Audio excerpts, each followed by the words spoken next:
devil has no power over me, no authority over me, and I am right here in the devil's backyard. Washington, D.C. has always been a dynamic city with plenty of highs and lows. Just like any other major city, there's some trashed parts of town where people get shot at every night. It's also becoming gentrified at a rate faster than just about any other place. For a major U.S. city, it's very clean and safe in many neighborhoods, especially the downtown core near the Capitol Hill neighborhood. But there's a very interesting and complex dynamic going on here too. Just blocks from the White House, there's homeless encampments scattered all over a 20-block area. Of course, at this point, we've become accustomed to seeing tents in our cities.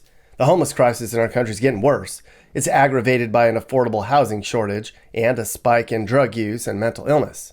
The number of homeless people here in D.C. is second only to New York City on the whole East Coast. There's about 10,000 homeless people in greater Washington, D.C., and that number's going up. But looking around here, you wouldn't know that. D.C.'s homeless problem isn't on display like it is in other major U.S. cities. Sidewalk tinting isn't nearly as bad on the East Coast. That's because a lot of D.C.'s homeless people are sheltered. Some live in short-term shelters, and others stay in low-rent motels under government contract. A lot of mentally ill people who are sheltered at night, they wander the streets during the day, perpetuating random attacks and leaving a big mess in their wake. Now, the city's building more shelters and affordable housing.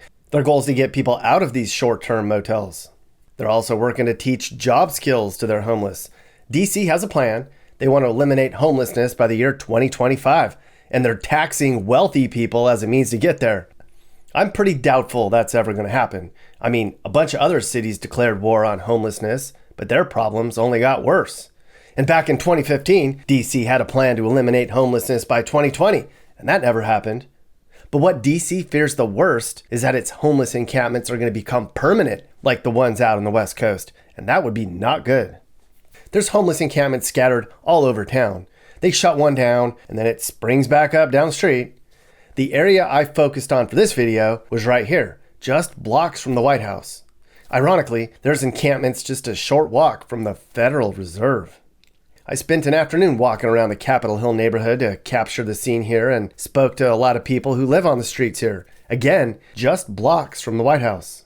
Now, the encampment scene in D.C. is unlike any other I'd seen before. It was very surreal. It was very weird.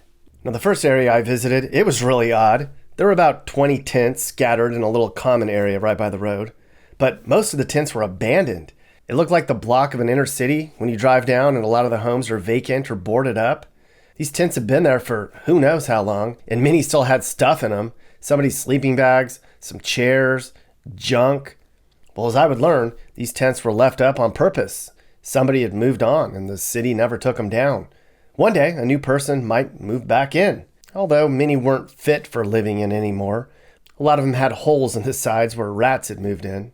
But still, they remained standing, their tattooed fabric blowing in the late winter breeze. It was all very gritty and grimy and poor. It was very apocalyptic. Of course, keep in mind, this might be the most liberal city in the nation. This place has voted blue since forever ago. Why the city leaves these tents up like this is an answer I don't have. Some of the people I talked to out here had no plans to ever leave the streets. Some were waiting for housing vouchers or for a free apartment to become available. A lot of them were told they were in line for free housing, but they didn't believe it would actually happen.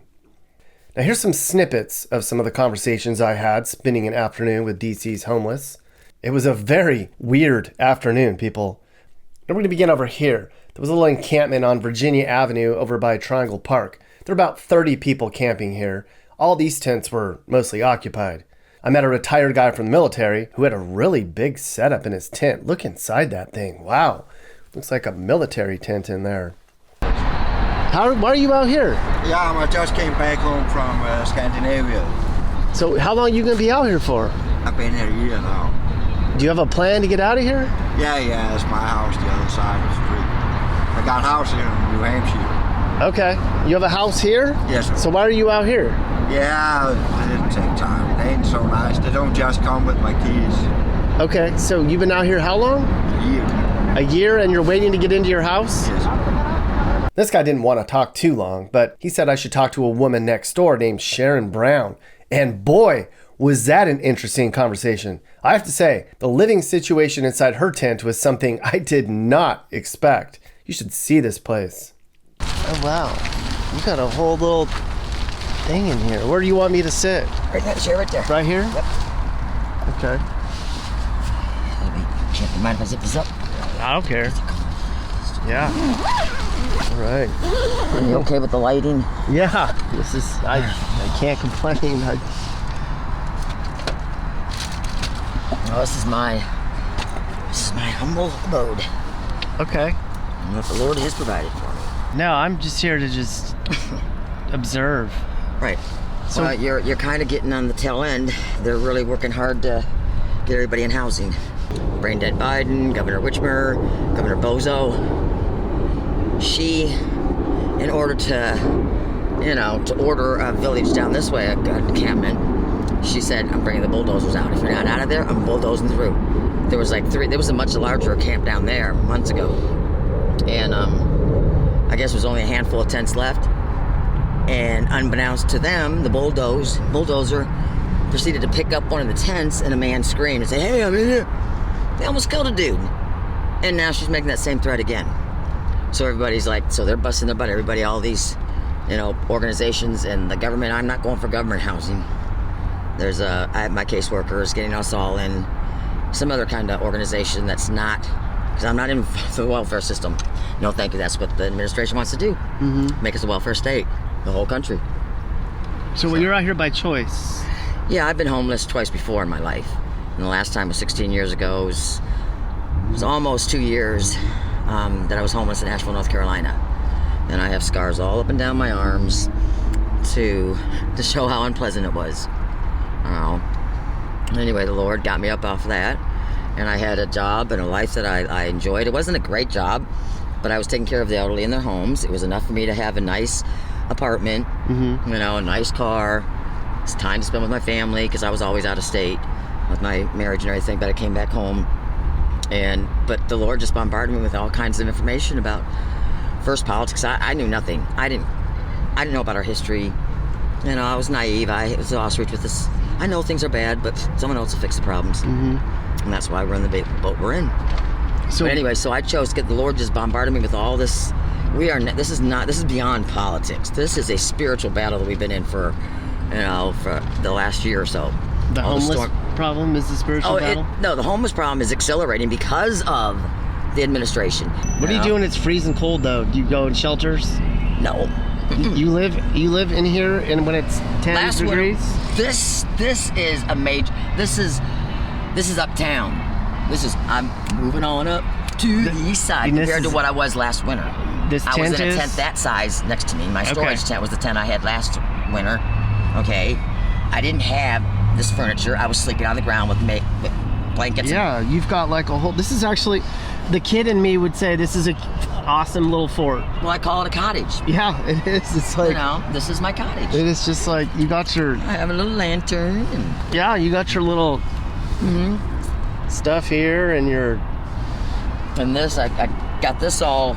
I need another one here, but winter's almost over now. But I remember watching something on social media that said if you put a tent within a tent, when it's really cold out, it helps insulate, and you're actually warmer in that. So that's kind of what I tried to do. Well, what's your parting comment on the state of homelessness in this country? Is it going to get worse? It's always going to get worse before God breaks through, and that's what I cry about a lot. Is that, Daddy, how bad does it have to get? He had to allow us to see the evil. The evil thinks that they won. How far are we from the White House? What, 5 blocks? No, 10 blocks. 10 blocks. When I first came to town, I was in McPherson Square for about the first 3 weeks, and then you couldn't put tents up there, so I had a little 1-man or 2-man pump tent, and I was just made my own little makeshift thing over a bench and everything. But unbeknownst to me, until I was over here, 3 weeks later, I come over here after the inauguration and everything, and I'm here for like 2 weeks, and someone mentioned something about the White House being by McPherson Square. I said, what? The White House is two blocks behind me? I didn't know that. And now it made sense why all those heavy metal fencing was up all over down there. I didn't know I was right there in the front yard of the White House, practically, Okay, we're going to come back to Sharon in a minute, but first I want to go back to the first place we looked at, the one that had all the abandoned tents. There was actually one guy that lived here among all the abandoned tents. Actually talked to him for a little bit, and he kind of told me that he's been there for 5 years and he was forced into homelessness because of online stalking. Here's what he had to say. So, like, where do you sleep in here? Over there? Oh, you got a bed and everything.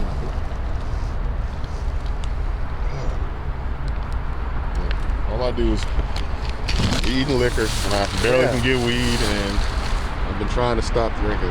How long have you been out here? I've been on the street for 5 years. I've been here for about 3.5. Is it getting worse out here? I mean, I see I think there's a lot of stuff going on people don't really notice. Like I said, like I've known, like I said, my story, I was forced into homelessness, but I've also talked to and known other people who've had that same issue, where their lives have been destroyed by people who had it out for them. So a lot of people we have here don't even come from, like I come from this city, right? A lot of people I know out here don't even come from this city. They're like moving around to different states, running away from something. Some people out here because they have mental health issues. Some people are homeless because they're chronically homeless. They've been homeless most of their life. You got different reasons why people are homeless. And I've met all different types of people, and talk to them about their issues and stuff. So there's a lot of different reasons why people come homeless. But whenever there's a uptick in something, or when you're seeing a lot more of something, that means that there's a problem people aren't noticing. So there's obviously something happening in our society right now that's pushing people to the streets, whether it be inflation, not being able to afford apartments or housing, job, not getting paid enough, for the work you do and stuff. But there's definitely something happening, but I don't think people really, know it or are paying attention to it. There's too many other distractions going on. What's your plan to get out of here? Me, I'm actually planning to go to school for IT pretty soon, network security, and get housing, How long do you think it's going to take for you to save up so you can get a damn apartment or whatever? I don't know. Probably not too long. I don't know. It's up in the air. We'll see.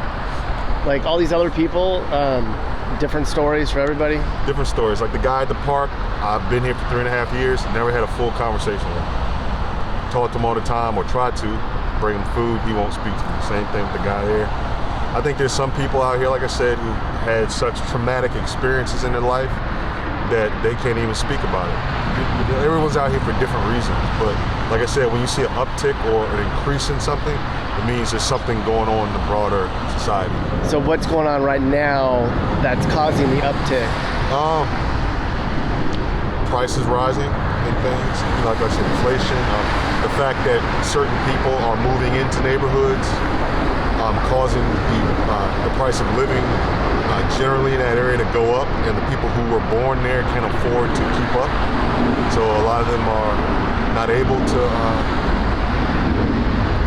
deal with the influx of these other people. You got millennials moving out of parents' house. Parents pay for everything. They're moving in these beautiful big old apartments. They're tearing down old apartments, building new ones. And like I said, a lot of these people can't afford that who are local. And then, like I said, in other ways, a lot of these people come from different areas too. So like half of the people here come from like different states. Why DC? Because the thing I understand is that we pay for, like there are homeless people from other states that can come here and get housing here. Me personally, I remember during the winter 2 years ago, I tried to go into Virginia and go to their shelter, and they told me I couldn't stay in their shelter for more than 3 days. I said, well, why? They said, well, because you're not a Virginia resident, you don't have ID for Virginia. I said, well, that doesn't make sense, because in DC, anybody can come from anywhere and go in the shelter. You're telling me I can't come to Virginia and do that? So DC seems to be nicer to people coming from other states or other places who need services. Mm-hmm. So a person can come from Idaho, come here, be here for 3 months, and maybe get free housing, versus me going to Idaho. That shit ain't right. So, but there's a lot of people out. Why aren't they all in shelters? And why are they out here? Because shelters are like glorified prisons. You walk in, it's like a prison. It's like a lot of the people in shelters, a lot of them might be fresh out of prison. You're in this place, it stinks. People are angry. You got crazy people. You're in this place. especially if you're newly homeless. Like when I went into a shelter, you know, it was scary. It was like being in jail. You know, it's like would you rather stay out in the streets in the snow, or would you rather go to jail for a night? So they come here thinking they're going to be able to be sheltered. They realize the shelter ain't for them, and they come back out here. Yeah, basically. Yeah, if you well, that's anybody. If you just don't feel like dealing with dramatic situations constantly, like someone hitting you because you stepped on their shoe or some stupid shit like that, you know, you don't go to shelters because it's just a dramatic, angry situation with a lot of people with mental health issues. So you can either brave the shelter or you can just brave the outdoors. Do these people have a plan? I know you have a plan, but like most of the people that you meet out here, do they have a plan? If they have mental illness, probably not. Their plan is to stay alive for 24 hours and maybe get some food in their stomach. If you have hope, probably, like I still got hope because I was not chronically homeless. I became homeless 5 years ago until I was forced into it. So I still have hope because up until that point, I was still really trying. You know, and it almost feels like it was ripped away from me right when I was really trying.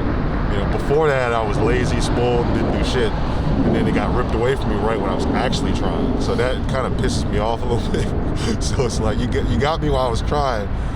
Not when I was lazy, you didn't give a fuck about me. When I was really trying, that's when you actually came for me. So it's like, I'm pissed now. I'm gonna really try now. Mm-hmm. You took it away from me right when I thought I was gonna get something going. So, what's it gonna cost for? Are you trying to get an apartment?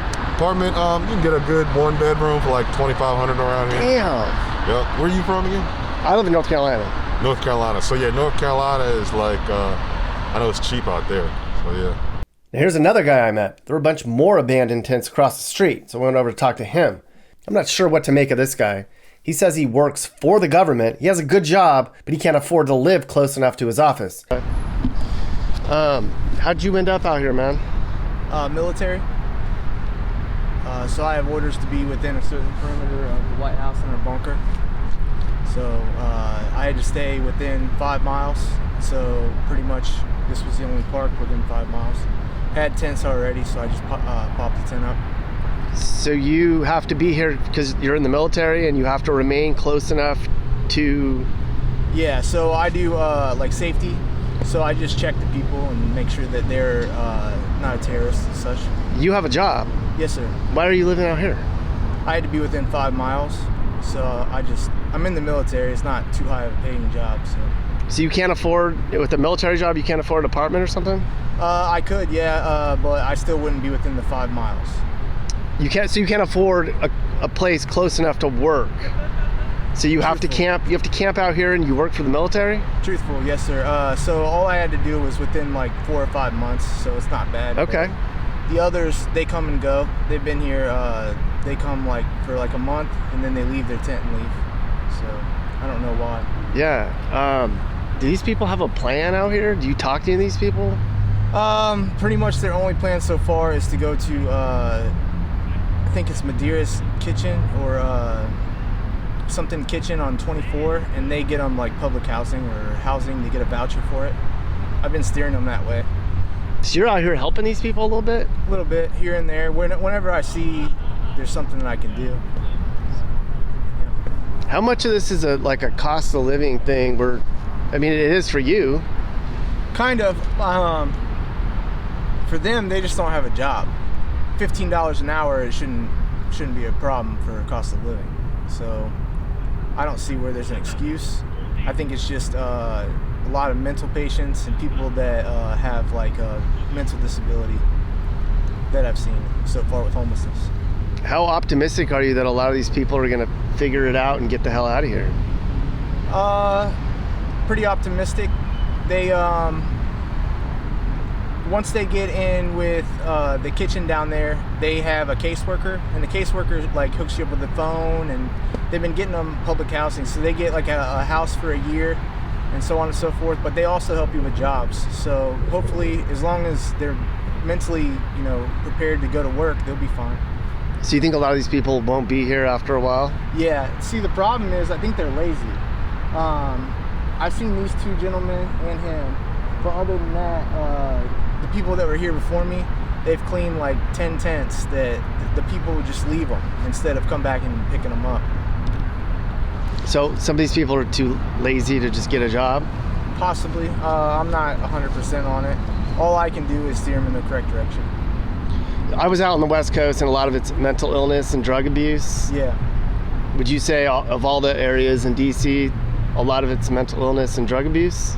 I'd say mental illness for sure. I haven't seen any drug abuse. I'm supposed to report it if I do, but I haven't seen any. Report it to My superior. Okay. I'm just, you have a good military job and you're living here because you can't afford to live close enough to work. That's just tripping me out. It's just I'm supposed to, it's called a special duty. It's to blend and stay within a certain radius. Okay. So that's all I had to do. Okay. Do people treat you badly out here even though you're not technically part of the community? I mean, they don't treat me badly, no. They've for the most part, everybody's kind. On the weekends, a lot of people come by and make sure people are fed and whatnot from the churches, which is good. But yeah, I've been treated fairly. do you feel like what's the main reason there's so many homeless people in this country? I mean, it's going up all the time. Yeah. After talking to some of these people out here, like, what's the consensus on what the hell's wrong with our country? I think that it has to do with the middleman. So the government has a certain amount of money for the homeless. They put them up for a year, and then the second year, if for some reason there's like a mental illness or they haven't got a job or something, they put them up for another year. So I think it's just the middleman, the people not coming and getting the people and bringing them and showing them it's going to be free instead of we're going to tax you in some way.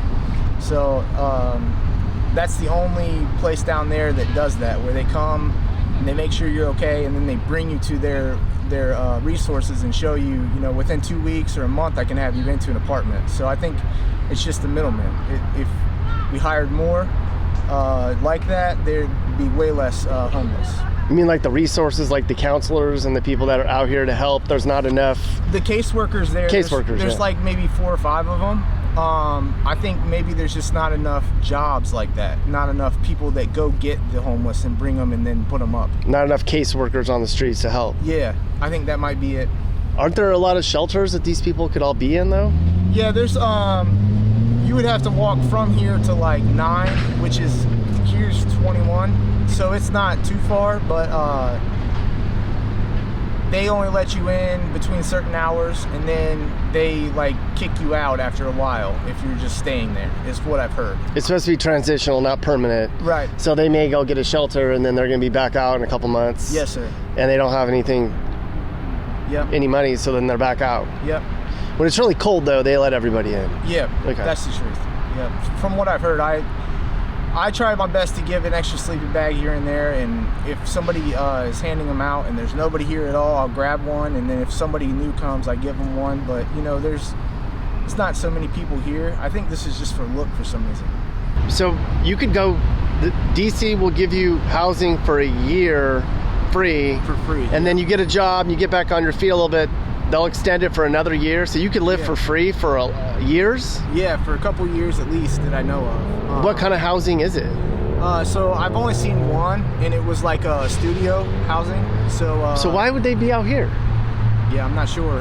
That's why I just steer them down to 24. Maybe they don't like the rules, because you have to follow rules in there, like no drinking, drugs, like curfew, probably, maybe? I don't know. At their houses, though, the ones that I've seen, I've only seen one. But the person that I've seen in that house, it was whatever. It's just a human being. He can do anything he wants, is the way it looks. So I don't think people are doing drugs or drinking and whatnot. But. So if you're homeless here, like they'll put you up in a place for years, as long as you sort of get your life in order. Yes, sir. Yeah, I just don't know why there'd be people out here. I mean, I don't get it. Maybe they just like living out here. Right? Maybe. I think it's just to get more money from the government, to get more funding is what I think. Oh, like the DC will ask for money? In the old days, DC used to be so stubborn that nobody would help you at all. And then the churches got asked to help, and so they keep bringing food. But nowadays, DC is like one of the best places to be homeless because they'll put you in a house and then eventually they'll pay it again and again, however long. So the government will pay money to DC to give money to provide homeless, so they'll almost... That's what I think happened, is I think they got a bunch of money from the government to house the homeless, and I think maybe they were coming up on another paycheck, and maybe they just needed the look like there is homeless still. Because I know. So they're like encouraging it almost. Right. So you can go down at 24 at like say 4 o'clock Monday through Friday. They have dinner for the homeless. There'll be 60 to 100 homeless people there.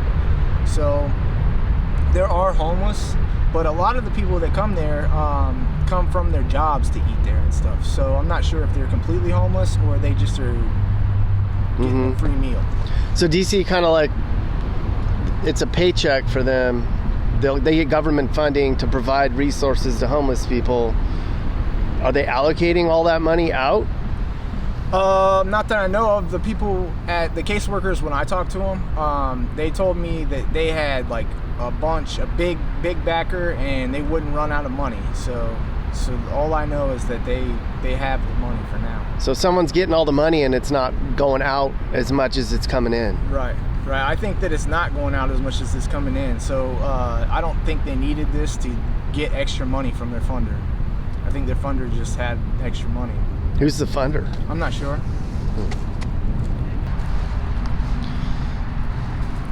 I'm gonna look inside this tent. This tent's been abandoned. And supposedly anybody... Hello? All right. There's nobody in here. But anybody can come in here and just live. Someone just left this tent here. Looks like the rats were eating the holes. But he just said, that guy just told me that there's a bunch of money that DC gets and they don't hand out the money to homeless. It's a money maker.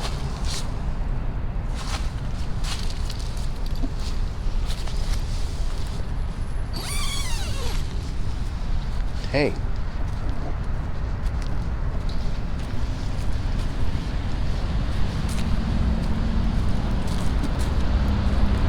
Look at the rats.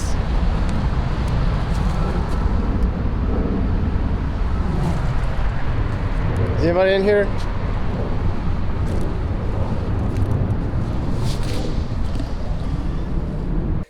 Now let's go back to Sharon again so we can hear more of what she has to say. This country is different than any other country on this globe. The Constitution that we have, it's more than a piece of paper, brother. It was a covenant made between our founding fathers and God, the creator of the universe, and all there is in it. So they can tear it up all they want, but they can't destroy that covenant between God and us. He has a purpose for this nation. So what's your plan to get out of a tent and get into a... I have no plan. I'm busy about my father's business. So that door will open when he's ready. Look out. Expect your homeless. Why are there more homeless? Expect your crime problems to go up. You do your homework. You don't see the crime surge. I mean, crime surge that is beyond anything that we could have imagined. You know, it's higher now this year than it was last year, and last year was higher than a long time. It just keeps going up because of, who's in control. Democratic leadership encourages. It's not just Democrat, because like I said, this is far beyond politics, because we've got our rhinos, Republicans in name only. And this is elite globalists worldwide. It's not just evil players here in this country. They're all over. And they have picked America because they know we're the biggest dog, and if they can take us out, all the other little dogs on this planet are easy picking. That's why we are bombarded with evil right now. This is nothing short of God, of the devil, once again rearing his ugly head like he has in past civilizations and crushed them because, God is holding to his promise though. What did he say? If my people who are called by my name will humble and pray and seek my face and turn from their wicked ways, I will hear from heaven, forgive them their sins, and I will heal their land. Mm-hmm. It's coming, baby. It's coming. Right now, I am a prayer warrior, an intercessory prayer warrior. Prayer warrior? Prayer warrior, yes. Okay. You preach to people on the streets? Prayer. I minister to whoever comes in here. The longer I've been out here, the more Well, I've been So is boisterous this your ever since I got- calling then? Yes, I consider myself a self-appointed missionary. You know, and this is my mission field. And DC, I mean, he's got a mighty, powerful prayer warrior who knows exactly who she is in Christ Jesus, knows that I have the power and authority over evil. The devil has no power over me, no authority over me, and I am right here in the devil's backyard. So that's why he's planting me right here. And I'm not the only prayer warrior. I'm just saying, I don't know how many other prayer warriors are here in DC, but he put one, a powerful one right here. So you're just going to be here till Until the power, God just breaks the heavens open and we are delivered. This is nothing short of what he did when he led the Israelites out of Egypt. He is ready to set his people free again across the globe. America first, and then it'll be a rippling effect. You check into any of the prophetic ministers that are out there online, you know, and you'll hear what I've been saying. And a lot of the stuff that you're going to be hearing, I was already told. We all have. The closer you are, the more connected. See, when I say I'm busy about my Father's business, this is my job. And if I go, I'm not ready to get into an apartment because this is my work, and it's a 24-hour. I can't tell you how many times I've had to do spiritual battles. It's not. I don't get out there. I have gotten out there and had to go in between people that were ready to, you know. And I've got my praise music going. And I'm dancing and I'm praying in the tongues, and demons flee. You know, they don't mess around here. Study MK Ultra, mind control experiments. That's something the Lord started with me too. You know, this is part of. He got me through all kinds of stuff. The mind control. This was nothing short of a mass, worldwide mind control because we have the World Wide Web. Okay. Well, yeah. Do you understand that after the Holocaust and after the tribunals, only a handful of the scientists were really dealt with harshly? You know what the rest of them were? They were brought over here. They've been working. They brought them over here after the tribunals and continue to do their mad, crazy scientist shit. So where do you get money to food? The Lord has provided for me. Yeah. I just now, in December, I don't even know how it got started. I don't know if I got a letter in the mail saying that I get SSI. You know, it's something they call it insurance, and it obviously is something with as I've worked in the past, you pay into Social Security. It's always taken out. So I guess that's the insurance policy. So when you don't have a job, I haven't worked in like 16 months. So they give you SSI. Do you get benefits like it's the same Social amount as you Security? would get for disability. It's Okay. $841 because it went up 5.9%. Right. Okay. Oh, let's talk about something even beyond. Well, the homelessness. Look at the border.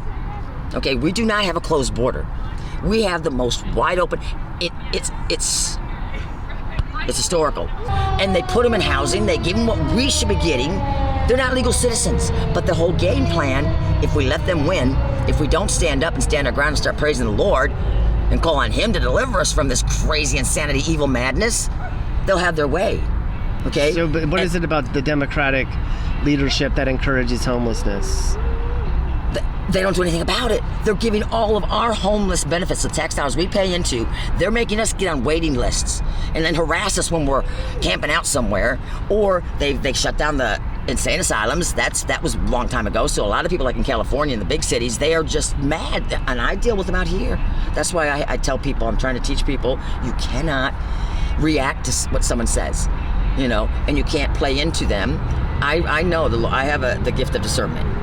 You know, and everybody has it. And I prayed that God would just flood the earth with the spirit of discernment so you would know. And these people are broken out here. So when they start, you know, talking crazy, or you know, it's not them. It's their brokenness, or it's a spirit, a demon that's, yeah. Are you happy?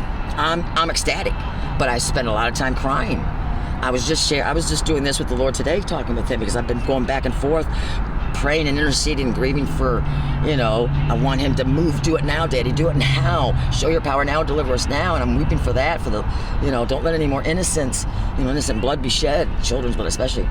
And then I go from that to just praising Him, just overjoyed. I'm just overwhelmed at how mindful You are of me, how You provide for me. It wasn't until December that I had money. And He provided all this for me. I have not met as many people that were as enthusiastic and fired up and knew their purpose and themselves as I have with you. It's been a while since I've met somebody. I didn't like know that. until just before I turned 60 years old. You know, I woke up and it's like, Daddy, it's like I've been in boot camp for almost 60 years and I'm ready for my marching orders now. Come on. You know? Yeah.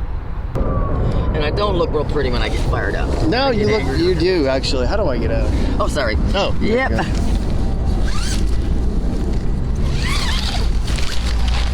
Alrighty, you have a highly blessed day. Okay, Sharon. Keep up the good work. All right. Everybody informed and keep praising the Lord. All right. So let me ask you, the DC says that they're going to try to build enough affordable housing and shelters that they can get all their people off the streets. They want to eradicate homelessness within 5 years. Now, they said this in 2015. It never happened. It's getting worse, if anything, in many of our cities. Is it possible that a city could, like DC, can build enough shelters and affordable housing that all their people can be housed? And number two, is that fair to the rest of us? Because they're taxing the rich in DC to pay for this stuff. So can they build enough? And is it fair to tax the rich people to do so? Well, I don't really know about that, but the thing is, I was watching the video that you posted today. You were talking to the guy who was homeless out in California, and the thing is that, and I think I told you, I mean, I got into some hot water online because someone was talking about in New York there was a safe injection site, and I said, this is enabling. This is not good. And if you house people, and that's I'm perfectly fine with people being housed, and you don't address the mental illness and the addiction, the people are going to die. I know. And I kind of feel like it may be a pessimistic view. I kind of feel like if you put mentally ill people and drug addicts in homes, they're just going to trash the place and wreck it. And again, that's why you have to address the things. I don't know. Is it fair to take the money away from hardworking Americans to pay for the mistakes of others? Well, the thing is, you mentioned the thing about mistakes is that the mental illness is an illness and addiction is a disease. It really is. So there's this whole thing in DC right now. You've got people on both sides that say, evicting homeless people from the streets is basically criminalizing homelessness. How do you feel about that, Frank? You're a bleeding heart liberal, so I know what you're going to say. Yes, I am. As a matter of fact, I am a progressive. I'm proud of it. But again, it's not a crime to be homeless. I mean, anyone can get that way. It's just sad. How did we get to the point that we have so many mentally ill people in this country? Are they, is it in the water? Is it social media? Is it drug abuse? Is it, I don't know. I don't know how we get so many. Well, if you bring something like that up, I have a tendency to think that, when I was in counseling school, I came across a guy named Glasser who said that everybody had two needs. One need was to love and to be loved, and the other need was to have a meaningful life. And maybe people aren't getting their needs met. Yeah. What are those needs? How do we meet everyone's needs? Well, I think the idea is that I think it's everyone's responsibility to get that for himself. Are you looking to move and need advice? I do consulting. That's right. I'll sit down and talk about where the next perfect place for you and your family should be. I do it all the time. Together, let's find you a new home that's safe and checks all your boxes. You can get my email in the description to find out how I can help you find your perfect relocation. And I can also help you find your new house too. Email me and I'll work with you on not just helping you figure out where to move, but I can help you find your perfect home too. That's right. I know awesome, reliable agents all over the country, and I'd love to connect you to somebody who can help you search for that perfect home. Hey everyone. So it's pretty clear by now that elected leaders aren't going to help you. If you don't like what you saw in this video, demanding change won't work. You're going to have to do it on your own. If you want to be safe and want your community to be a place where people want to live, you're going to have to clean the place up yourselves. You're going to have to work with your friends and neighbors to lower crime. Politicians clearly don't care as much anymore. It's up to us. This is Sage, Nick's manager. This has been a Corner House Entertainment production.